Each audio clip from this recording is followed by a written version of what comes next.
Des mesures pour une aviation plus verte dans le cadre d'une semaine consacrée à la souveraineté de la France. Emmanuel Macron était ce matin chez Safran, entreprise française spécialisée dans l'étude et la fabrication de moteurs pour l'industrie aéronautique et spatiale en Seine-et-Marne. Il vient de dévoiler son plan pour décarboner l'aéronautique français. Geoffrey Branger est avec nous.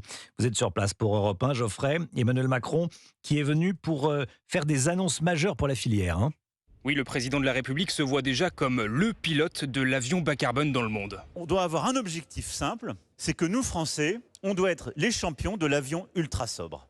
C'est qu'on construise peu à peu ces briques qui vont nous permettre de garder notre compétitivité et de rester les champions, d'accélérer la décarbonation et de gagner en souveraineté. Pour y arriver, 3 grandes mesures. D'abord, le chef de l'État annonce l'ouverture d'ici 2027 du premier grand site de production de carburant durable pour l'aviation en France.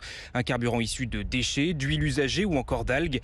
Le projet s'appelle BioTjet et sera implanté près de Pau. Cette usine devrait créer 700 emplois et représentera à terme 15% de la production française de biocarburant. Ensuite, Emmanuel Macron a annoncé un investissement de 300 millions d'euros chaque année à partir de 2024 pour soutenir la recherche et l'innovation des grands acteurs de la filière, comme Safran, Dassault ou encore Thales. L'objectif avec cet investissement massif, c'est de remplacer dans les 10 ans l'Airbus A320 par un modèle propre, volant avec 100% de biocarburant. Enfin, une enveloppe de 200 millions d'euros composée à la fois de fonds privés et de fonds publics va être allouée pour soutenir les acteurs émergents de la filière qui cherchent, eux, à développer des petits avions électriques ou à hydrogène.